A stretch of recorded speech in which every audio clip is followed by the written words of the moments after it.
I want to read a story to you folks, but really it's aimed at the media in this country. Chuck Todd, Jake Tapper, Joe Scarborough, and all of you. People at the New York Times and the Washington Post. I want to read you something. This is from the San Francisco Chronicle a couple hours ago. It's up on the Drudge Report. Cops. Castro Valley man tried to stab congressional candidate Rudy Peters with switchblade after cursing Trump. You see, ladies and gentlemen, the media in this country are inflaming people.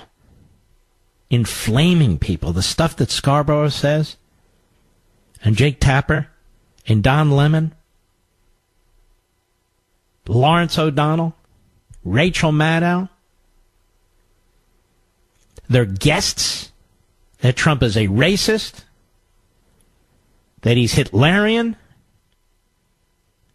that these things he wants to do to other people, all of which are lies. A Castro Valley man shouting profanities about President Trump attacked a Republican congressional candidate who was working an election booth at a town festival, threatening him and trying to stab him with a switchblade knife, authorities and the candidate said today. Farzad Vincent Fazeli, 35, was jailed after the alleged Sunday attack on Rudy Peters at the Castro Valley Fall Festival.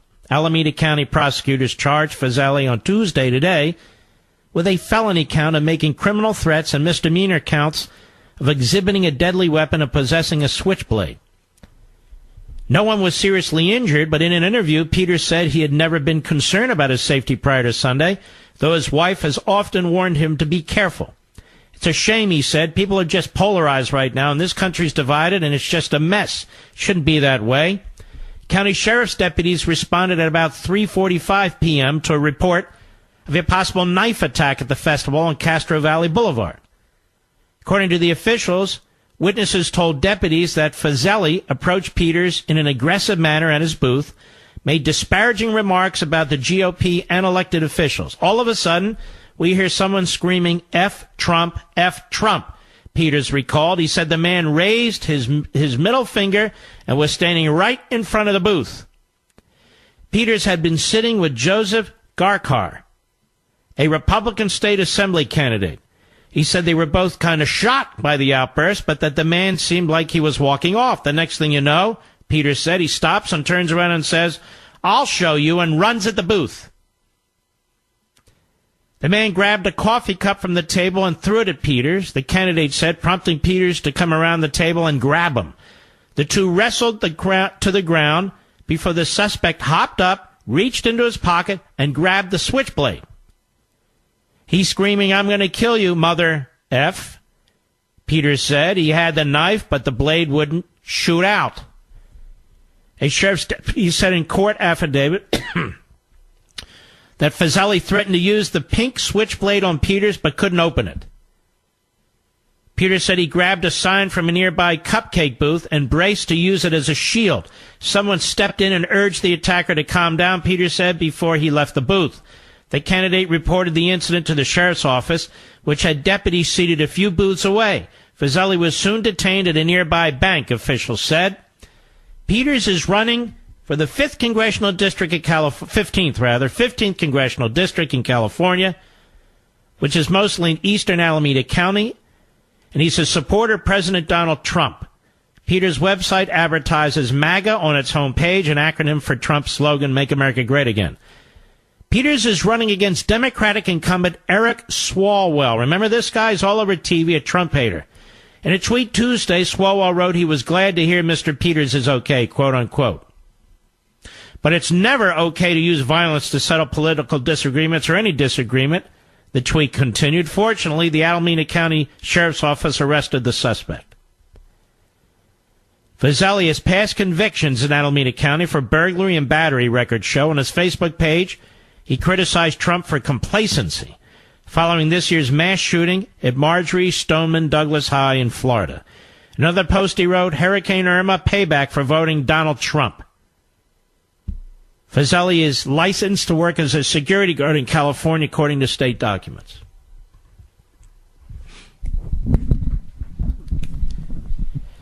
I'll tell you what I fear. I'll just be honest with you. With the hate being spewed by the media, the mainstreaming of hate, the mainstreaming of Antifa by hosts like Don Lemon, among others, I fear for our president. I really do. I really do. The things that are said about him have never been said about any president. Never. And if you have a kook watching TV 24 hours a day, if you have a kook watching MSNBC 24 hours a day, or CNN 24 hours a day, or most of these Sunday shows with people like Chuck Todd and the rest, I just worry about it. I absolutely do. I have to deal with our own death threats here. But I can only imagine what the president has to deal with. I'm quite serious about that. I mean, this is serious business, folks. Absolutely unbelievable. And there's other links up there if you want to check out the Drudge Report. It's frightening, as a matter of fact. And, they've been trying to politically assassinate this president. I just worry. I worry about the kind of language that's used against him. Now, of course, they'll say, well, what about him? What about him? Well, what about him? What about him? He's defending himself. That's what he's doing. You've got network TV, satellite TV, most of cable TV, most of the big press, just slamming Trump every day, slamming him on 9/11. They can't even take a rest on 9/11. And for what? What did he do exactly? You've got the Republican establishment, for the most part, the political establishment, just trying to eviscerate this guy. Even groups and individuals who have in the past supported policies that he's implementing, many of them still hate him, still attack him. And for many of these people, it's personal. They came out against him, including conservatives and pseudo-conservatives. And by God, they're going to stick to their position. They're going to prove themselves right no matter what. It's really quite appalling, isn't it? Well, there's very little else I can say about it other than it frightens me. I do worry about it. I've discussed it with my wife. I'm serious about it. I worry about this president.